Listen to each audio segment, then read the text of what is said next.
This is Charlotte Talks. I'm Mike Collins. Charlotte is booming. No news there. The news is in the details of just how we're growing, where that growth is occurring, and how it promises to change the city in which we live. You can often gauge growth by the number of cranes rising around the city. Usually they're confined to uptown, but now they're rising in areas outside the 277 loop. SouthEnd will soon have not one, but two 23-story buildings. That will probably be a catalyst for more towers in this heretofore low-rise area, presenting challenges to traffic and parking. Dilworth is also about to experience some changes, as is the airport. And the nature of the business being done here will also change the landscape. We spend this hour getting into the details of all this with four business reporters who follow these changes every day. Tony Messia is editor of the Charlotte Ledger Business Newsletter, who can be heard every Thursday morning on WFAE's Bizworthy segment on Morning Edition. Welcome to you. Morning, Mike. Katie Peralta is here. She's the senior editor at Charlotte Agenda. Good morning. Morning. And Daniel Shemtob is economic growth and development reporter for the Charlotte Observer. Welcome to you. Welcome back. Thank you. Ashley Fahey is joining us. She's real estate editor for the Charlotte Business Journal. Thank you for being here, too. Thank you for having me. If you'd like to join our conversation, you can email us at charlottetalks@wfae.org. Search for WFAE on Facebook. Get to us to Twitter at Charlotte Talks and watch the backs of two people's heads on Facebook Live. The rest of us are fully on camera. Katie, you need to change seats. First, it was a vast wasteland of underused abandoned mills and warehouses, vaguely dangerous. Then came the Blue Line, and with it, commercial and residential development. And now SouthEnd is getting taller. Just talked about that. Katie, one of the first breweries in the area, Sycamore Brewing, recently sold its property in SouthEnd to an Atlanta company. They're already planning, a 16-story tower on that site next door to the brewery. We have the Lowe's people building a 23-story tower on Camden. Lending Tree is moving into two 11-story towers going up on South Tryon at Carson. And now, which we'll talk about later, a new 23-story tower will rise on the site of Tupelo Honey at the near the east-west Blue Line station. First, what is the Atlanta firm that is moving in next door to what is now Sycamore doing? What kind of a building are they building, and what does that mean for Sycamore? So Portman Holdings purchased the Shook Kelly building, I think last spring or something, and they will begin work on that pretty shortly. They're building a 16-story sort of like mixed-use office tower type building. It'll have retail on the ground level. Sycamore will take up a big prominent spot on the ground level. So when you think about one of SouthEnd's first breweries going from inhabiting an old auto garage surrounded by barbed wire to moving into the ground floor of a sleek, brand new office tower, it's quite a change. Locate this for us. Where is this exactly? So this is at Hawkins, and I don't know what the cross street is. It's Tremont, I believe. I think that's yes. it, yeah. Mm-hmm. Right near the Ashton apartment buildings, right near the Publix. Where the old Pikes. Where the around Pikes. the corner of the old Pikes. Yes. Used to right be. near the design center. Yeah. Wow. Like that needs any more traffic, that area. So the Sycamore Brewing Company ultimately will move into the office tower. So what happens to the property that they're on? Another tower coming our way later on? So one of the owners told me that they plan to stay in their current building until their new facility is ready, and that'll be about 3 years. You know how these things go. Sometimes it's much longer than that. And then after that, TBD. I think from the sound of it, it sounds like Portman will probably do another similar mixed-use, primarily office facility, maybe just on a smaller scale. So maybe it could be something like 10 or 12 stories as opposed to 16. But the Sycamore building, as we know it, will be raised. That, funky gravel parking lot with like the big spools that they use as tables, those will all be gone. It'll be filled with probably some sort of parking lot and parking garage, and it'll look much different than it does now. Well, Tony, I was going to talk about that. Sycamore is not exactly fancy right now, but when they move into this sleek office tower, I guess they'll up their game and bring in a designer to. Are dogs still going to be welcome? In the office tower. But that and all of the other things we're about to talk about with regard to how SouthEnd is changing, it seems is part of the corporate, how can I say this quickly, the corporatization, it's hard to say, the corporatization of SouthEnd. Is this a good thing? I mean, SouthEnd was, as I said, a vast wasteland, but right now people kind of like it the way it is. So it's going to change substantially, I right? mean, it's been changing. It's been changing a lot for years, and of course, yeah. I mean, as you mentioned, I mean, it used to be you wouldn't really want to walk around there too much at night. I mean, it was a bunch of industrial buildings. I mean, there were a couple little things, here and there. Yeah, there was the old SouthEnd brewery, massive old brewery, around 2000 to maybe 2010, something like that. I guess they were a little bit ahead of the curve on this brewery phase, but I mean, it's just sort of part and parcel of a growing city. I think you're seeing, the uptown area really expand into SouthEnd, and so we have all the things, that come along with that. We have bigger buildings, we have, all sorts of things, more people. The density in SouthEnd, I mean, it's gone up about 22 times since 2000. I mean, in terms of the population density, so it's a growing area. I think there's no stopping it, and there's no turning back, and you just see more and more announcements of these things, and they're going to keep on coming. Yeah, The height of the buildings and the fact that they're building office is an extension of employers trying to attract young employees, millennials in this tight labor market. I mean, that's kind of what these companies that keep moving there keep saying, we want to be near our employees, and they're all living in SouthEnd. So when you think about the natural extension, I guess, of what it is now, it's these employers trying to be, hip tech companies with their workers that live nearby and take the light rail or walk or scooter. So I mean, if you haven't driven through SouthEnd in recent months, it's astounding the difference, because where they're right across from, I guess the Charlotte Post is still on Camden, but right across from the Charlotte Post on the Charlotte Art League, they've put up this massive, glossy building. I don't know what's in it besides restaurants on the first floor, but it's gorgeous. But I mean, it's completely different from what was there before. So At that's the Dimensional Place building? Yeah. Yeah. Okay. when that was announced over 4 years ago, and they were still seeking approval for that. I remember Eli Portillo, the development reporter at The Observer at the time, wrote a story called "Does Office Influx Risk Southend's Funky Vibe?" And I think that we can all say with a resounding yes that is the case now. So does that change people's reasoning for wanting to be there, or are young people just moving there because that's where 10 billion apartments have been built, and it's affordable, and you can eat and walk to things, and you don't have to have a car? Really, well, you do, but you don't have to go to dinner in a car. You can walk. Is that going to change any of that, their desire to be there? I think if you look at the kinds of jobs that are going there, I mean, you've got Dimensional Fund Advisors, you've got Lowe's building their hub for the tech workers. You see those kinds of workers moving into the neighborhood because they want to be close to all those things. But yes, I mean, it inevitably does change the fabric of the neighborhood, and it may, change people's perception of it. Like, is it cool anymore? Has it gone mainstream? Has it gone corporate? And maybe that pushes them to other parts of the city. But I think the proximity and the kinds of retail that are going in there, and, if you're close to your job, that's very appealing to a lot of people. So a lot of these buildings, these taller buildings, have been pushed back deeper into SouthEnd, off the main drag, which is South Boulevard. But this new 23-story tower, Danielle, that's going to be going up where Tupelo Honey is, that's right on South Boulevard. Locate this for people who may not know. It's where the Pewter Rose used to be, for people who are old-timers. But locate this building. Yeah, so it's at the east-west station, and it's literally... That doesn't mean anything to people who don't go to South. Where is it? It's right where Tupelo Honey is. Does that help? that doesn't help either, Okay, no. if you don't go to Tupelo Honey. Intersection I of can't South remember, is it Boulevard and East Boulevard? East-West. Yeah, It's East- like The right. Grace Covenant Church, I think it Yes, is. that's the Where- church. They're Yes. on the corner, and it's just south of that. Yes, literally On the east right side. against No, on The, the that west church. side. the parking lot of Tupelo Honey. That's where it is. Okay, so yes. what happens to Tupelo Honey, that building, and the building next door, which has another restaurant in it, which I cannot remember the name The of. Manchester? Manchester, yeah. thank Yes. So far, they've said they're going to keep those two restaurants in place, but we'll see. They own In the new building? No, so they're building on the parking lot. Right. So the tower will go up on the parking lot. So right where will next they to them. park in the interim? Because you Likely can't park in the there deck. now. Yeah, they're Park just there now. probably going to have to be a parking deck as part of the You're going to have to development. take a scooter, Mike. I don't know. Yeah, and South Boulevard is definitely, I mean, of course this is like going to face the rail trail, but South Boulevard is definitely a lot less walkable than the other parts of SouthEnd, so I think that will be an interesting dynamic to see.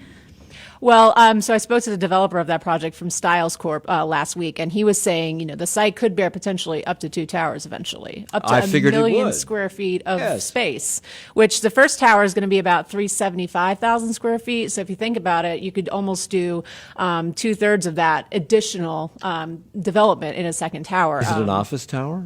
The first building, yes. The first building is going to be office with ground floor retail, but the venture partners, which is Shorenstein and Stiles, they've also done mixed-use residential. They've done all kinds of other things. They're doing a similar project in Florida right Just now. a little bit further south on South Boulevard in SouthEnd is I think at Tremont and South Boulevard is Atherton Mill, and they've got a bunch of things opening today in Atherton Mill because they've been working on completely changing what Atherton Mill is. It used to be kind of an artsy-fartsy place, and now it's retail. Really fancy retail. Really fancy. And they put an apartment building on one side of it, which is 4 or 5 or 6 stories tall.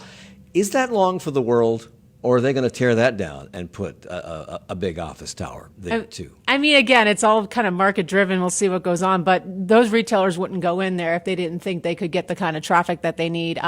There's a high demand for office, but converting, an apartment building into office is not exactly an easy thing to do. But, maybe eventually it could, but there's still high demand for apartments. That kind of retail has become very popular in Southend. We're seeing it at the Design Center. We're seeing it at Atherton Mill. So, I think for the time being, that would stay. Is this the shape of things to come? Has the plug been pulled on this bathtub, and what's going to be flooding out is going to be more 23-story or more buildings? Is there a height cap, by the way? Can they go to 50 stories if they want?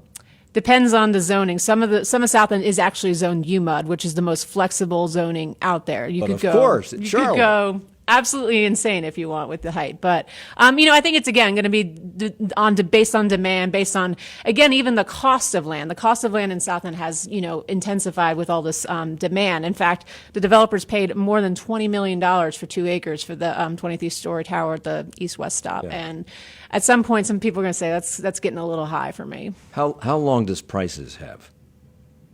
Prices owns their property. Does anyone know? Okay. They've been They're forever. been hounded by developers for Yeah. years, and that will be the next thirsty beaver, right? That's I right. think Yeah.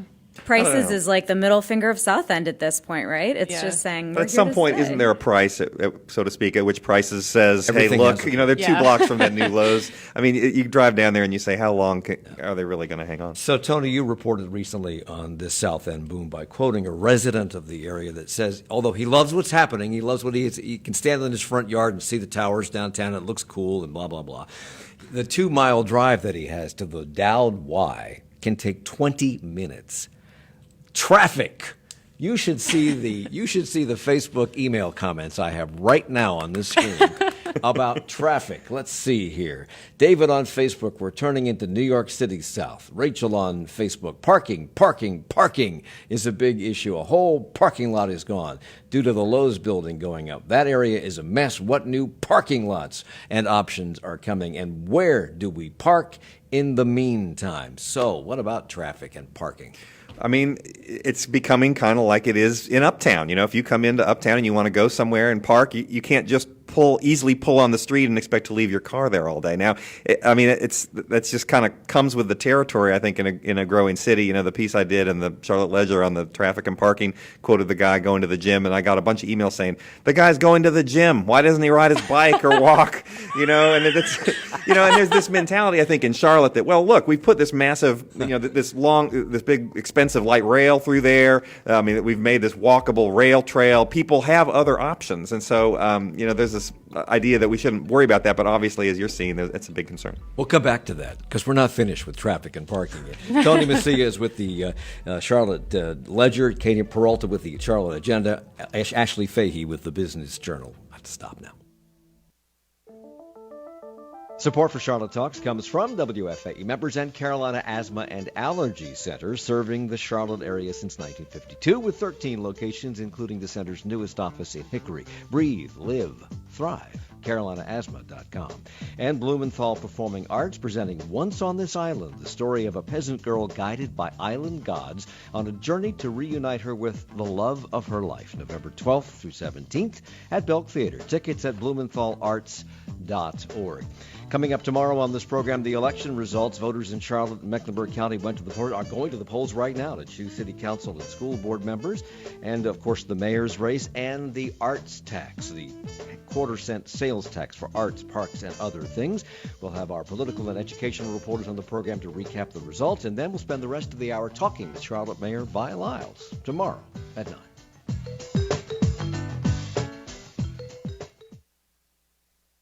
Kickstarter launched 10 years ago, helping millions of people fund movies, businesses, and new products.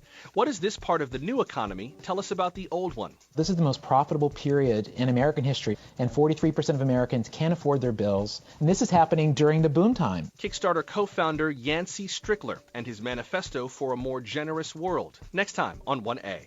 From 10 to noon, right after Charlotte Talks with Mike Collins on listener-funded 90.7 WFAE. And Daniel Shemtab from the Charlotte Observer. I'll pick it up where I left off there. It's Charlotte Talks on listener-funded 90.7 WFAE and 90.3 WFHE. I'm Mike Collins. Danielle Shemtab is with us from the Charlotte Observer. Ashley Fahey from the Charlotte Business Journal. Katie Peralta from Charlotte Agenda. And Tony Messia from Charlotte Ledger. There's a lot of Charlottes in there. We're talking about growth and development with 4 reporters who cover it every single day. And we started with SouthEnd because that's the closest to uptown, kinda, that really is experiencing this boom that's really going to reshape the entire area. And off the air we were talking about this because parking and traffic is what everybody talks about when they talk about anything in uptown or anything now in SouthEnd. How far can they go with this? SouthEnd has very narrow roads. You got roads that were designed for the traffic of the 1910s, and that's not an exaggeration. Today we got hunkin' SUVs and big trucks, and still we got 2 lanes and 23-story buildings. This is insane. Yeah, I think we're in for a mess, quite frankly. I've asked all But we have city planners. Well, I've even asked, Charlotte Department of Transportation, what's the plan for traffic in South End? How do you guys plan to mitigate this? And they're saying, well, we're going to try to drive more walkability and bikeability with the rail trail. But if you think about it realistically, some people will take the train to work or whatever, but it's going to be a very small percentage, especially for people who don't live near the Blue Line and, live in South Charlotte and have to drive. You are the real estate reporter, Ashley. Real estate is about one thing: location, right. Location, location. And if you take that location and you jam it so that you can't park and you can't drive and it takes you 20 minutes to go 3 blocks, what happens to location, location, location? I mean, it does ultimately become less desirable, I would imagine. I mean, we'll have to see the effects and impacts. But, a lot of developers have said we're banking on people taking the light rail. We're banking on people taking the rail trail. It only goes north-south. But right. And so I'm anticipating thousands of cars on roads that, like you said earlier, used to carry, maybe a couple dozen decades ago. And it's just going to create quite a infrastructure mess. Mike, I think there's a little bit of a split here too. I mean, I think if you talk to some people who actually live in SouthEnd and ask them about the parking and the traffic, they're not as concerned about it as those of us that drive in and want to go to dinner in SouthEnd are. That they actually do walk to a lot of these places. They can get there pretty easily. But people who want to go, from other parts of the city and go into SouthEnd, I mean, that's a lot of the problem. I think a big part of it is the employees. They have to come in. They come in the morning and they leave in the evening. They may not be sticking around afterwards. So those are the people that are going to be adding all that traffic, all that commuting traffic to those small, secondary roads. Tony mentioned this a couple of seconds ago in the last segment. Residentially speaking, Charlotte Center City Partners says that Southend's population density is of 11 people per square acre. It has increased 22 times since 2000. If I've done the math right, that means that the density is now 242 people per acre, and it's expected to grow another 60% in the next 6 years. That would be 387.2 people per acre. Once again, math is not my strong suit. Right. I think it was 0.5 per acre in 2000, and I think it's now 11 per acre in 2018, I believe it was. I'm just telling you where I got my figures out of. I didn't make this up. I got it out of something in print. So put those numbers into perspective. If they're even at all accurate, if either of our numbers are accurate, It's just crazy. Yeah, I mean, there's no other way to describe it. It's going to be quite a mess. And again, I'm curious to see what either private developers or CDOT, what's sort of the plan, what the plan is. How are you going to, deal with this? How are you going to, adjust traffic signals? How are you going to, road widening is not always the answer. In fact, it's not an option. It's too late. It's too late, and it creates more traffic in a lot of cases. Yeah. But, the fact of the matter is, and, I've said this before, people will be driving to SouthEnd to work and not always exclusively taking the rail. So I think that talking about walkability and density is like a positive thing ultimately, and it's, from an environmental perspective, sure, that's great. Right. But that's also what developers are touting, and it's sort of a justification for the massive developments that they're doing. You have to remember that this is Charlotte. This is not Brooklyn. I mean, you can't just flip a switch and say, all right, everyone, start walking, start scootering, because that's not really who we are. Yes, we're working on getting there, but we're not quite there yet. Dan on Twitter says, can we steer the impacts discussion away from the car-focused perspective of traffic and parking, instead highlighting the benefits of density and walkability? And there is something to be said for that, although you just said off the air that, Katie, that you have no desire for a heated saltwater pool or to walk to work. You want to drive. David Walters, though, an urban designer, emails us, location loves congestion. Look at any successful city. Congestion means people living, working, and spending money. Wow. And this is just the beginning, Danielle. We're talking about uptown spreading into SouthEnd. It'll all be one big conglomerate, particularly if they put that bridge, that walkable bridge over 277. But we're also talking about towers going up in Ballantyne. We're talking about significant densified development in other areas of the city, like Plaza Midwood and Elizabeth. We all talk about not wanting to be another Atlanta. Aren't we already down that road irrevocably? Well, I mean, I think it depends a lot on how, some of the questions that Ashley brought up, like how we end up actually addressing these issues. I mean, part of the issue that Atlanta has, obviously, is sprawl. I'm not an expert on that city, but I know, with Ballantyne, that certainly brings up those questions for sure. I mean, that's the number one question I get from readers on anything about what they're doing down there. So, but, SouthEnd, the city, for better or for worse, the Center City Partners and some of these other groups, they see SouthEnd basically as becoming an extension of Uptown. I mean, that's sort of the goal. Whether or not that's what it should be, that's a whole nother discussion. But, I think it might just be the inevitability if that's the way that we're going. I mean, this might just be our new reality in terms of Uptown and SouthEnd basically being this one area where there's a lot of traffic. So where's Buckhead? Density. Is Buckhead South Park? Is that what the... Yeah, maybe. Or I've heard it compared to South Park and Ballantyne. Yeah, Ballantyne, South Park, something Did like Buckhead that. used to be cool, or Yes. was it always?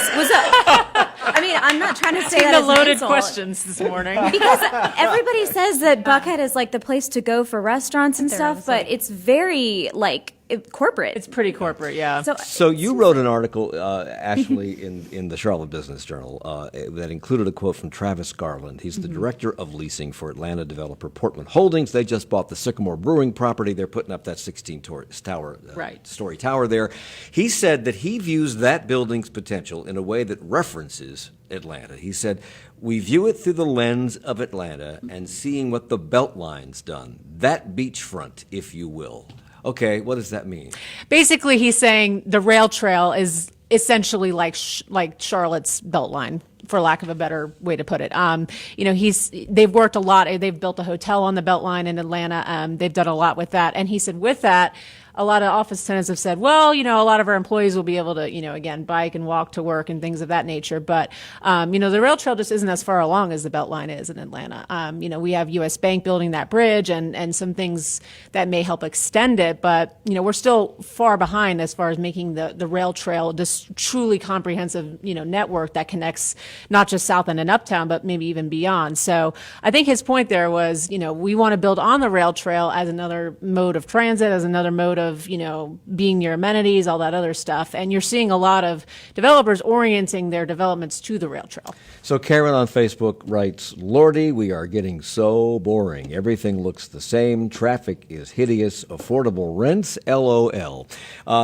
will some of this be mitigated, Tony, by what you wrote about recently, and that is that people are working from home. 60%. There's a 60% rise. Tell me if these figures are right. The 60% rise in local home-based employment since 2013. That's right. Yeah. Continue to rise?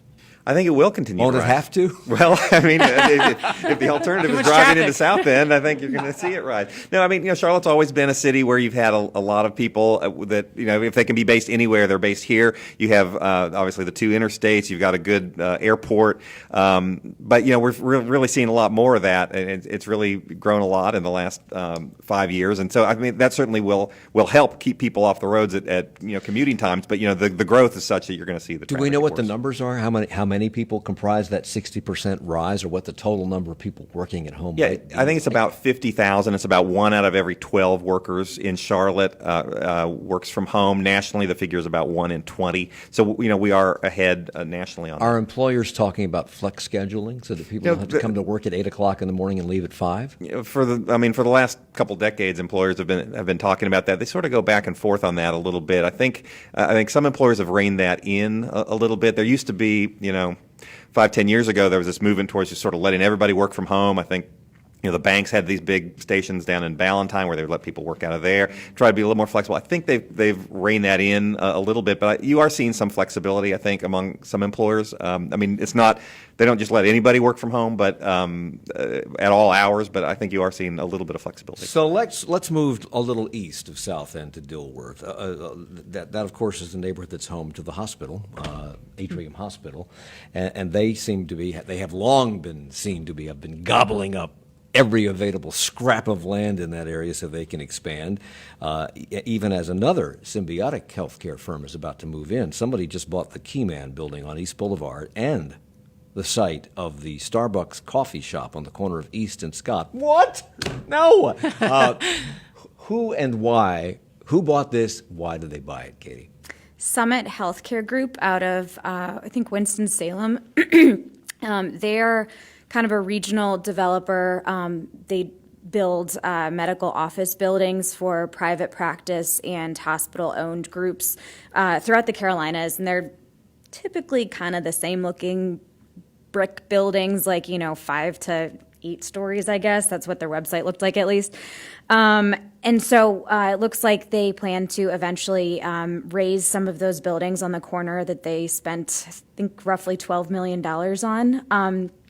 I would imagine that the Starbucks would close. I don't know if you buy a property for 10 times what the old owner bought it for and just continue to just take in Starbucks rent for the next phase of its parking life. at that Starbucks has always been at a premium, and evidently they rented spaces from the Keyman building so their customers could park. When they start building the Keyman building, those spaces will go away. Yeah, so what happened was these were a couple of different transactions. So they bought the Keyman building first, and so the Starbucks would have lost the Keyman parking that they were renting kind of behind the building. It's where you will always get a boot if you are not parked in the right place. So once Keyman was sold, I guess it was maybe the broker or the seller or something, approached the guy who had owned the Starbucks for like 2 decades, basically said, "Hey, you guys are losing your parking."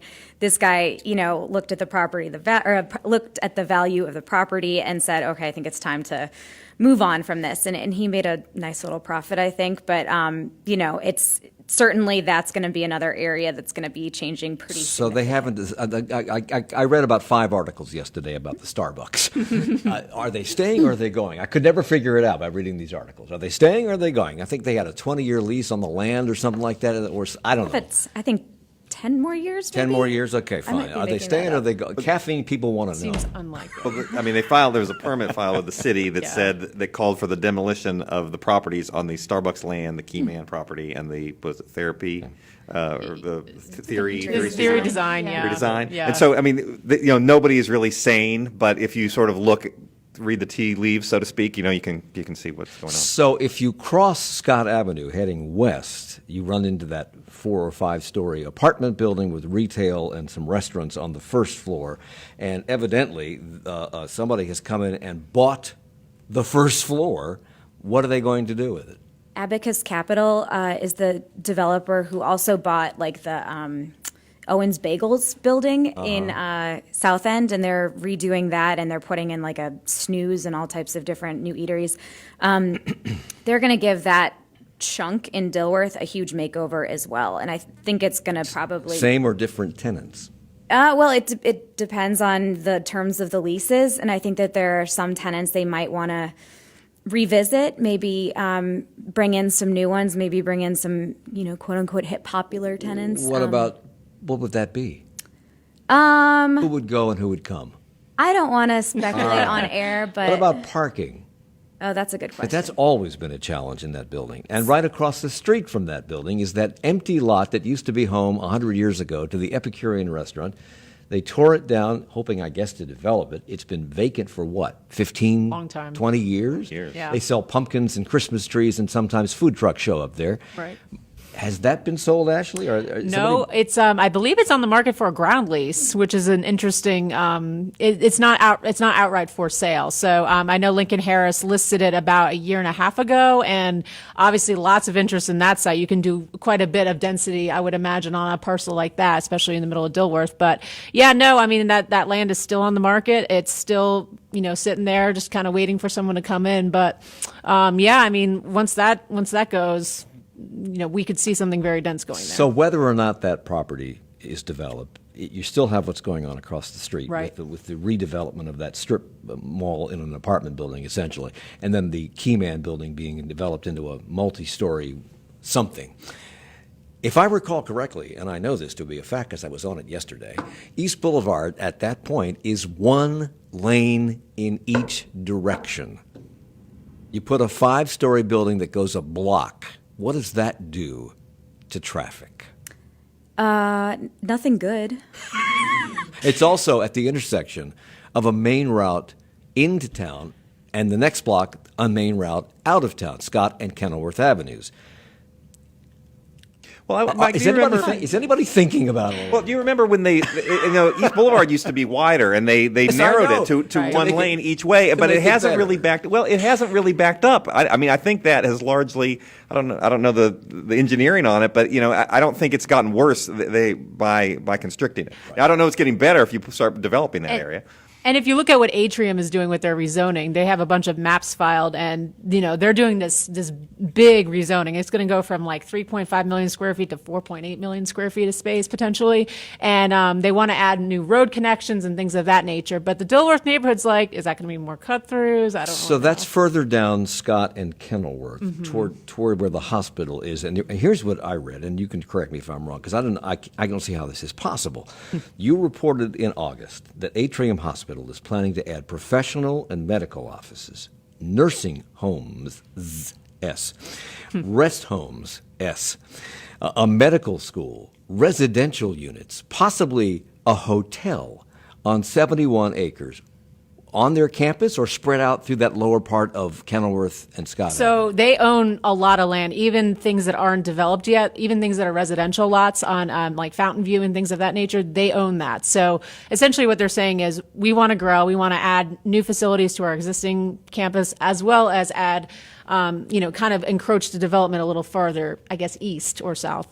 And so they're not necessarily saying we're going to build all this stuff, but they want to get the zoning in place so they could build all those uses, including senior housing, including a hotel, and maybe a medical college. Somebody asked me about this the other day. We were doing a remote at Queen's University, and the guy came up to me and asked about why we don't have a medical school. And when we come back from the break, we may get one because there is this partnership right now being developed or explored, or it's been signed, I don't know what, between Atrium Health and Wake Forest University. And Tony, you reported on us. When we come back, we'll hear you tell us what they have in mind. It's Charlotte Talks on WFAE.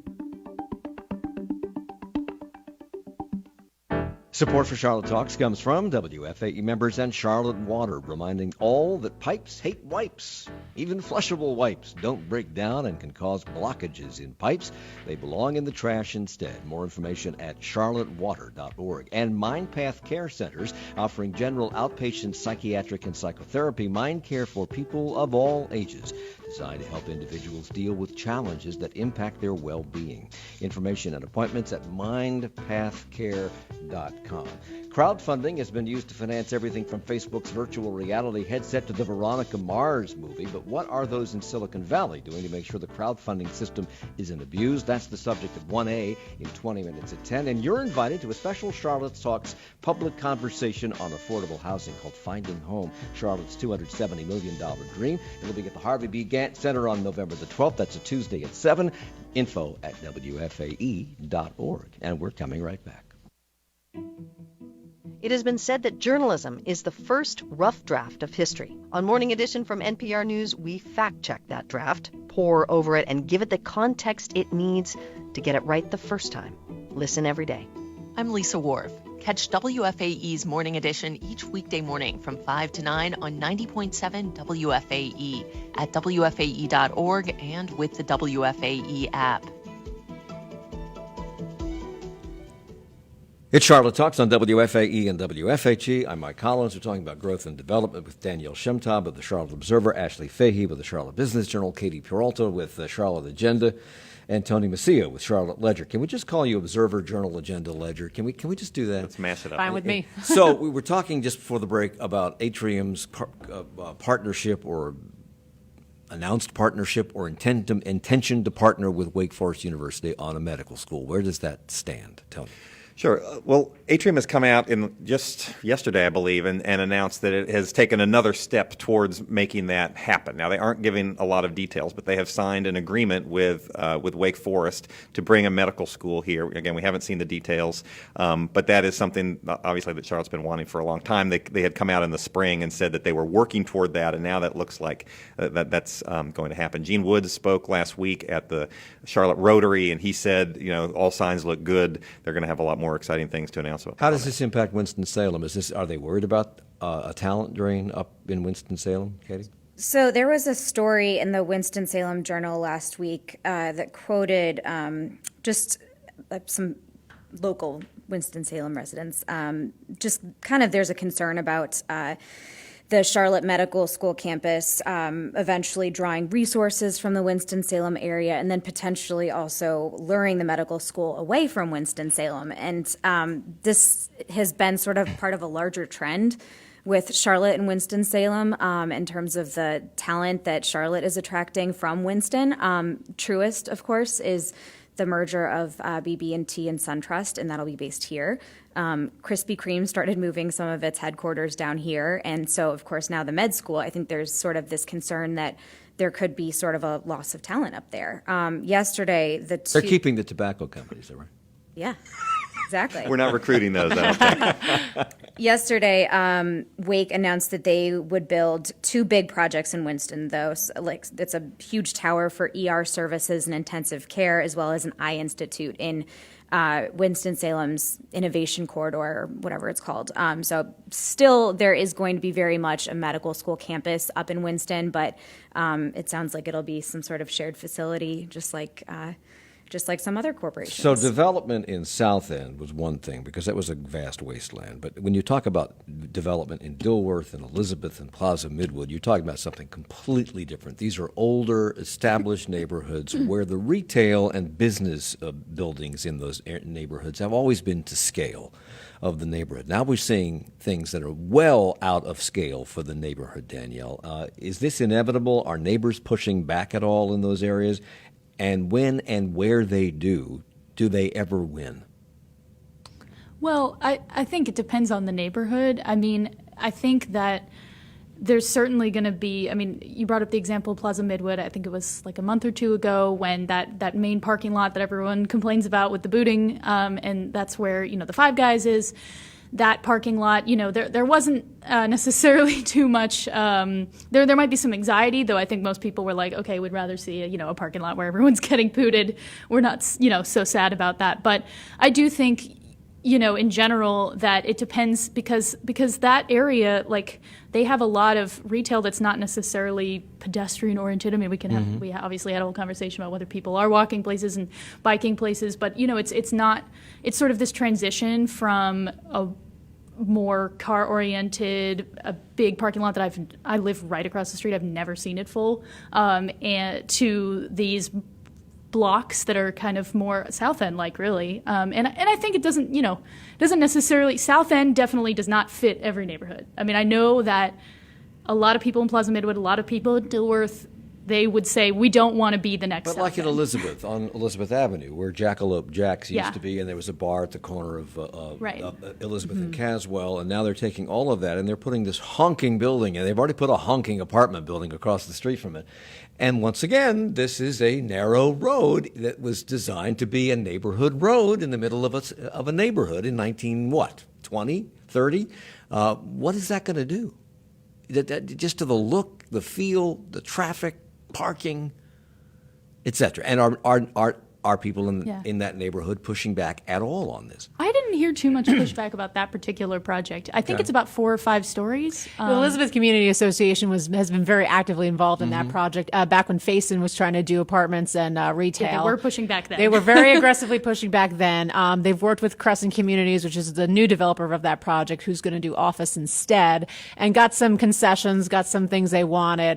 But they've come out in support of it, and they've said, we've worked with Crescent on this, and we're in a place now where we feel okay with it. But it's a very negotiated process. One interesting thing about that is that they said they're going to have the parking be open to the public after business hours. So, like, it's also an office building. So they said, afterwards you can park for the retail. So that might be one thing that you might see more developers explore. So we have a Twitter. We're getting a lot of pushback on this growth and development idea from people out there in the ecosphere, and that's interesting. Comment on Twitter. It's about encouraging people to not use cars. Increasing the amount of lanes just means more capacity, which means more cars. Need to discourage driving. That's the point. Okay. What's the alternative? I don't know That's how the to question. And I don't think anyone has proposed. Because we're 25 years away from the Silver Line if it gets built. Right. Right? Yes. I don't think anyone here has proposed chopping roads in half in order to reduce driving. I think all we're saying is planning. And that's the thing that neighbors are really frustrated about. My commute to the YMCA has always consistently been 6 minutes. And when it takes 20, that's annoying. And I think the point Particularly when you can see it from where you are. Sure. It's like that scene in Office Space where the car is going slowly and the guy on the walker is going faster than the It car. just occurred to me that if you can see the building that you're driving to and it takes you 20 minutes to drive, you could walk there in the same amount of time. Exactly. Right? Well, all right. Changing habits is hard. And I think that's the thing. We've been a car-oriented city for so long. The way our city has been developed has been for cars. And so, walking back on that's going to be tough. So transit, there's going to be a meeting coming up on transit-oriented development, rezoning under consideration for over 1,500 parcels along the Blue Line rail corridor. City Council is expected to vote on this next month. And this is not stuff right on the line. It goes a half mile in either direction out from the line in these neighborhoods. What will this be like? So this essentially is putting into place what council passed earlier this year, which is allowing greater density, different flexibility, different design standards for TOD districts. And so with this rezoning, if it passes, it means developers can go in and do some more things. Do again bigger mix of uses, better design standards, different parking requirements. But I guess some neighborhood groups are a little anxious because you don't have to rezone those properties anymore. Is this up and down the Blue Line or just the newest part of the Blue Line? This is the entire Blue Line. So this is from all the way from UNC Charlotte all the way down to 485. I mean, this is the entire Blue Line. Are people in these neighbors, in these areas, are they on board? It seems that most of them are. A lot of them are saying, yes, we are excited. We live in a transit neighborhood and we want to see that kind of development. However, there's some degree of hesitancy. What does this mean? Are they going to build, a giant tower next to my house, et cetera? Don't want to spend a lot of time on this because we've talked about this in recent weeks on the news roundup, but Charlotte City Council just approved about $518 million for a $600 million expansion at the airport. It's going to give us, a bigger lobby, different TSA kind of gates, new roadways. We're always having new roadways at the airport, which brings up this question. We keep being told that Charlotte Douglas is not a destination airport. It's a pass-through. It's a transfer point. And yet, we keep building new roads and new parking lots, and the only people that use the lobby are people getting on board an airplane from Charlotte. So why do we need all this if we're not a destination airport? And if we are a destination airport, why don't they lower the fares? Sounds like a lot of anxieties built up in one question there. That's a good question. I mean, you are seeing the originating passenger numbers; those are going up. You know, and anybody that's ever parked at the airport and you go in and the long-term 1 and long-term 2 and long-term 3 are all full, and they redirect you to the daily where the rate's higher. There are a lot of people flying out of Charlotte. That's going to continue growing as Charlotte grows. The fares question, is a separate question that has to do more with American Airlines and its quasi-monopoly status out of Charlotte and the lack of nothing quasi about it. Well, it's 90%. I mean, you can fly pretty cheaply on Spirit up to Newark or down to Florida, but we are overserved. As a city, you can fly nonstop to a lot of places that cities of our size you couldn't do, and that's one of the draws, frankly, why businesses keep coming here. It's a big draw. Okay, one of the problems that growth has brought us is a lack of inventory in the housing market, and it's been really tight here in Charlotte for a long time now. Not enough inventory, rising prices. I don't know what mortgage rates are doing with the Fed cutting their rate last week, but how would you describe the state of real estate market, the residential real estate market, Ashley?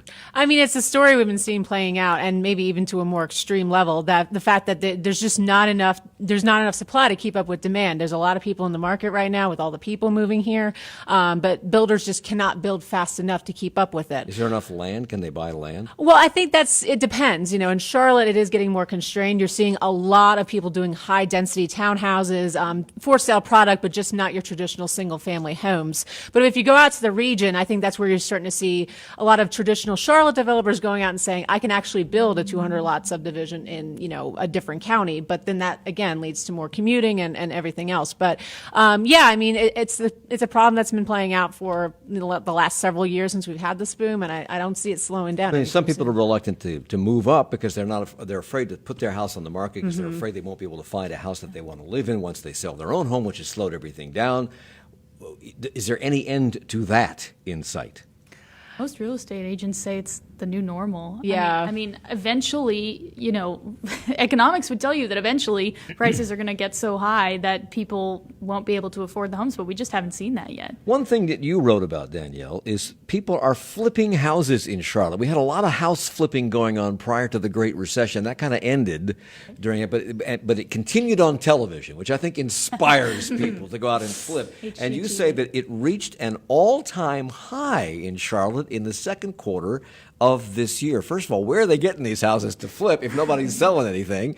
And what's going on here? What's driving this? Yeah, it's actually crazy. I mean, I was looking at a figure. It's 9% of all home sales are home flips, which is just astronomical. I mean, I think some of it is, if you're really doing a lot of renovations, it's the properties that most people wouldn't be willing to buy because they don't want to spend, $30,000, $40,000 to renovate a house. Mm-hmm. So that's one argument that people make for house flipping, is if you buy it and you're renovating it and it requires such renovations that 90% of people aren't going to be interested in buying it, then that is adding to the inventory. Of course, the downside or the criticism is that it might be causing gentrification or increasing prices depending on how much you're actually doing to the house. I mean, if you're just putting a few things on it and raising the price a whole lot, that might be pricing people out. Unless you know what you're doing and have done it Yes. many times successfully in the past, it seems to me this is a quick and easy way to get yourself into big heaps of trouble. Yes.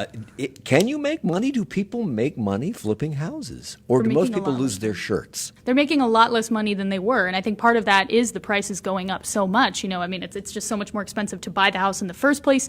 Now you have to pay for contractors. They're so busy with all the other development happening around Charlotte. I mean, the cost of doing all of the rehab is going up. I mean, I think it's easy to get it's easy to get in hot water if you're not experienced. And even the experienced people, I mean, the guy I talked to in the story does like 100 houses, and the house I went to, he said, yeah, I didn't make a profit on this one. Yeah, I basically broke even. So the banks, we have new banks moving into town. We have banks changing the way they do business. Digital banking has taken hold in a big way. Everybody I know has an app on their phone for their bank to do almost everything, including making deposits. But that has not stopped banks, Tony, from building branches. Why? Well, they're always building branches. They're also closing a lot of branches. Yeah. I think Bank of America, has closed about a third of its branches, I think, in the last 10 years. But, as they move into new parts of town, they're building new branches. They just opened one in the last week or two at the Legacy Union, built their new Legacy Bank of America Tower uptown. U.S. Bank just opened one on Tryon Street. So, they are opening these branches, but they're a little bit different. Why are banks like U.S. Bank, J.P. Morgan Chase, I think is scheduled to come here? Why are they doing that in the home of Bank of America, Wells Fargo, and Truist, which is BB&T SunTrust? Why do they feel that we need more banks? And are the banks they putting in here retail banks, or are they commercial banks? Are they investment banks? What are they? Yeah, these are retail branches that they're opening, and a lot of it has to do with. They do have some wealth management clients, private banking clients, and they want to be able to open those to help serve those. I think part of it is also sort of, hey, we're going to take on Bank of America on its home turf. I think there's an element of sort of machismo, maybe a little bit on that. But I think they just see opportunity here, like a lot of companies in various industries do in a growing city, and I think they just sort of want to be here and be a part of it. And you report that we are seeing a change in the way bank branches look and feel. And there's this commercial on television that shows a bank, and it looks like a cafe. So right. Is that what's happening when you write about this here in Charlotte? Well, they are. In these newer branches, they are a little bit different than your branches of the past. They're not your traditional walk in, there's a partition and a bunch of tellers waiting to cash your check. The number of checks used for transactions is way down over the last few years.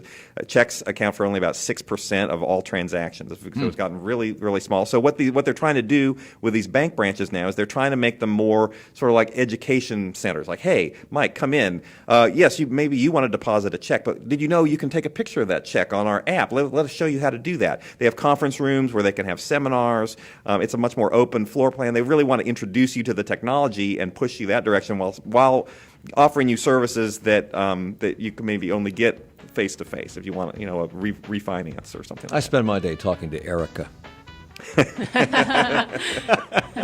She's the Bank of America person. I've never done it in my life. I don't even know how it works.